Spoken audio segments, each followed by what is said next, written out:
안녕하세요, 손쌤입니다. 네, 계속 5단원 나가고 있는데요. 지금 쌤은 교실에서 여러분들의 수업을 촬영을 하고 있습니다. 아마 이 영상을 여러분들이 보게 될 때쯤이면 여러분들이 등교 개학을 하고 일상생활로 어느 정도 복귀를 한 이후일 텐데요. 그래도 꾸준히 쌤이랑 영상으로 쌤이 수업을 진행을 하고 있으니까 영상을 보시면서 여러분들이 정리하시면서 오늘 내용, 수업 내용 여러분들이 정리하시고 나가 주시길 부탁을 드리도록 할게요. 오늘은 5단원의 세 번째 시간이고요. 동아시아의 국교 회복, 국교라는 거는 나라와 나라가 손을 잡는 걸 얘기를 합니다. 우리 친구들 간의 우정 이런 거 얘기하는 것처럼 국가들 사이에서 친하게 지내는 또는 좀 소원해지는 그런 관계, 국가 관계를 어떻게 회복을 하는지에 대해서 살펴보도록 하겠습니다.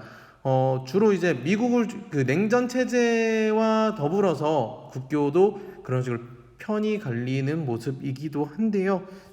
그래서 이런 것들, 냉전의 심화 해체 과정, 이런 것들이랑 같이 영향을 살펴보시면 될 것 같습니다. 오늘은 퀴즈를 먼저 낼게요. 첫 번째 문제는요, 이거예요. 사과를 잘할 수 있는 방법. 애플 말고요. 어펄러지를 얘기하는 건데요. 친구들한테 또는 뭐 주변 사람들한테 자신의 잘못을 인정하고 좀 사과를 할 수 있는 방법 뭐가 있을까요?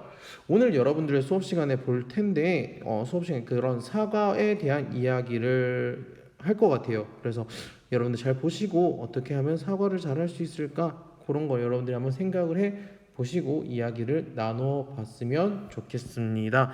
네, 그럼 본격적으로 수업을 시작하도록 할게요. 네, 첫 번째 이제 냉전과 동아시아 국제관계라고 얘기하면서 첫 번째로 등장하는 것이 바로 이 샌프란시스코 강화 조약입니다. 여러분 아시죠? 우리 지난 시간에 했었습니다. 기억나요? 1차 시 때 했었는데, 미국이랑 일본을 중심으로 있었던 제2차 세계대전 전후 처리에 대한 얘기입니다. 여기 전후 처리 단락되는 거. 하지만 여기 연도 보시면은 여러분 아십니다. 51년도에요. 뭐가 진행되고 있었죠? 동아시아에서 그렇죠. 바로 6.25 전쟁이 펼쳐지고 있었습니다. 그래서 여러분들 보시면은요, 여기 나오면 일본의 전쟁 책임과 피해국 배상 문제가 제대로 처리되지 않았다는 한계점이 있고요. 그리고 한국, 중국 피해국이 회의에 참가하지 못했다는 거, 그리고 소련과 공산국가는 서명을 거부했다는 거. 여러분들이 이거 보시면 될 것 같습니다. 네, 물론 여기에 있는 참가국, 비참가국 요 내용도 있는데 요 내용보다는 여기 있는 내용들 주로 중심으로 여러분들이 한번 살펴보시길 바랄게요. 넘어갈게요. 네, 그리고 동아시아 국가 간의 국교 회복 주로 일본을 중심으로 이야기를 하는데요. 여기 일화 평화 조약이라고 하는 거는요. 화는요. 여기 그 타이완을 이야기합니다. 우리 기억나나요? 중화민국이라는 거는 타이완에 있었고요. 타이완은 누가 있었나요? 중국에 국민당이 있었고요. 국민당을 대표로 하는 장제스. 그래서 장제스를 중심으로 한 타이완과 일본 간에 체결된 조약이 바로 일화 평화 조약입니다. 근데 그보다도 더 중요하게 보여지는 건 바로 이 한일 기본 조약이겠죠. 1965년인데요. 1965년에는 우리나라로 따지면 이제 박정희 정부입니다. 박정희 정부에서 일어났던 한일 기본 조약인데요. 일본의 식민지배 사과와 피해 배상을 둘러싼 의견 대립이라고 되어 있습니다. 배상이라는 거죠. 배상인데요. 일본에서는 배상이 아닌 보상이라는 의미로 자꾸 받아들이려고 해서 되게 의견이 대립을 하고 있는 와중에 이 1965년 당시에 베트남 전쟁이 본격화가 되고 미국이 이제 동아시아 안보 체제를 강화할 것을 요구하면서 야 니네 빨리 화해해 라는 식의 메시지를 보내게 됩니다. 그러면서 이제 한일 기본조약 그리고 우리나라는 경제 발전이 중요시 되던 그 1960년대 70년대 시기여서 그때 이제 맺게 된 게 이제 한일 기본 조약이라는 걸 체결을 하게 되죠. 여기 보이시나요? 선생님이 여기 동그라미 친 건데요. 여기는 이제 한일 기본 조약에 반발한 우리 국민의 모습, 우리나라. 그리고 이거는 일본 국민들이 또는 한일 기본 조약에 대한 반대하는 움직임. 각각 국민들은 반대를 했다고 해요. 하지만 미국이나 이제 일본 그리고 우리나라의 정치 지도자들은 이거를 하고 싶어 했나 봐요. 어떤 내용인지 한번 살펴봅시다. 여기 바로 이제 한일 기본조약의 내용인데요. 1조 볼게요.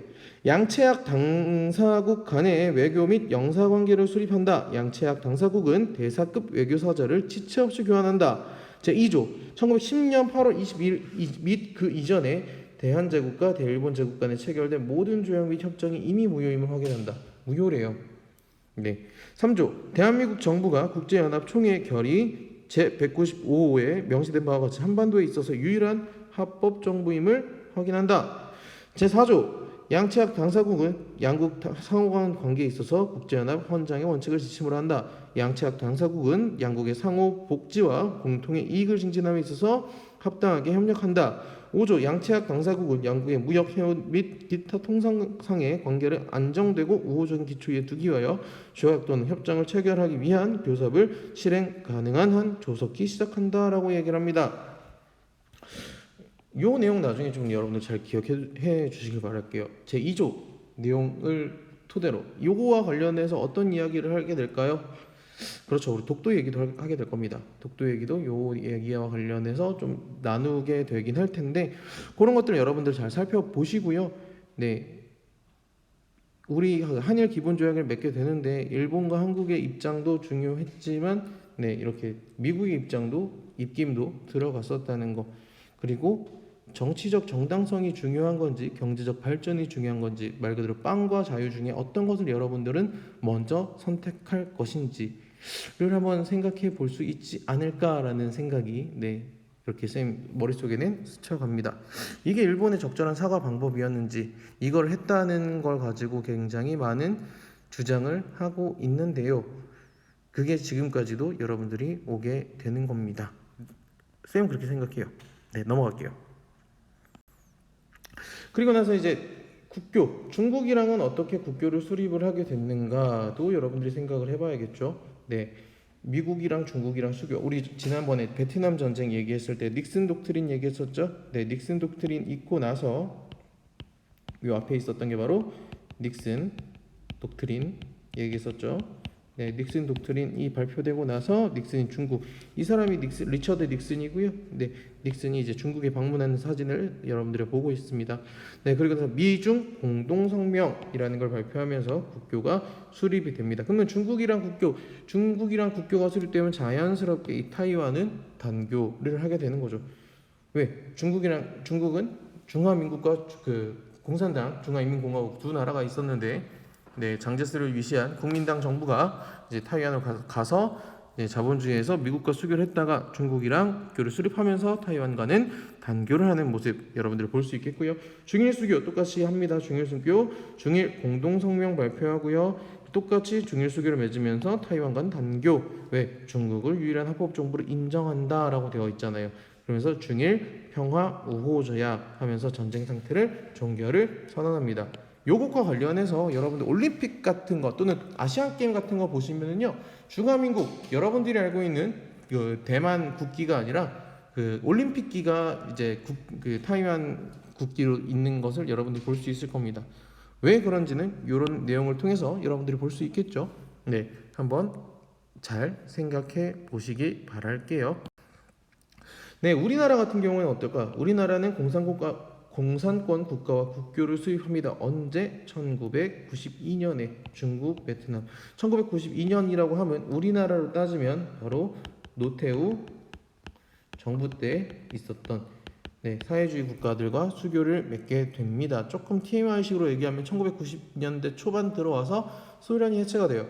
소련이 해체가 되면서 이렇게 북방 외교식으로 해서 사회주의 국가들과 손을 잡기도 했었다라고 여러분들이 보시면 되겠고요. 북한 같은 경우에는 북한은 관계가 소원화되고요. 그리고 중국에 대한 의존도가 상승하면서 일본과는 이러한 문제들 가지고 난항을 이렇게 맺어서 아마 쌤이 지금 현재 알고 있는 거는 북한은 북한대로 존재하면서 다른 나라들과 수교를 하는 거는 아마 중국밖에 없지 않는가라는 생각을 하게 됩니다. 여기도 똑같이 타이완이랑 단교됐던 우리나라의 모습들 여러분들 살펴보시면 좋을 것 같고요. 네, 오늘 내용 한번 여러분들이랑 정리를 한번 해볼게요. 여기서는 국교 회복이라는 주제를 가지고 얘기를 했었죠. 네, 여기 크게 중국, 그 다음에 일본, 그 다음에 대한민국, 그 다음에 북한, 그 다음에 요 아래에 있는 타이완, 그리고 베트남까지 여러분들이 살펴보신다면 일본 뒤에는 항상 늘 미국이 존재했었다 정도만 여러분들이 동아시아 모습에서 이렇게 지도로 여러분들 보시면 되겠고요. 가장 먼저 일본이랑 미국이랑 이제 샌프란시스코 강화조약 맺으면서 했었다. 타이완과도 맺었었다. 그리고 나서 대한민국이랑 한일 기본조약을 통해서 이렇게 크게 자기네들끼리 연결을 짓고 있었더라라고 보시면 되면서 미국이랑 중국이랑 연결을 하면서 타이완 아웃, 일본이랑 중국이랑 연결되면서 똑같이 타이완 아웃, 대한민국이랑 중국이랑 연결되면서 타이완 아웃, 그리고 대한민국은 중국과 맺으면서도 똑같이 베트남과도 손을 잡더라. 북한이랑 일본은 맺으려고 하다가도 안 되더라. 이런 식으로 여러분들이 조금 좀 지저분한데 이런 식으로 그림 도식화해서 여러분들이 그냥 한눈에 보게 정리를 하시면 되겠고요. 각각의 입장에서 일본의 움직임과 그리고 중국의 움직임도 여러분들 중심으로 본격적으로 살펴보시면 될 것 같습니다. 고생하셨고요. 오늘 정리 안 되는 부분에 있어서는 여러분들 선생님한테 항상 질문하시는 거 잊지 마시고요. 학교에서든 아니면은 팀즈 채팅이든 아니면은 유튜브 댓글이든 어떤 방식으로 하셔도 좋으니까 선생님한테 궁금한 거 그대로 놓치지 마시고 정리를 하고 질문을 해주시길 바라겠습니다. 고생 많으셨어요.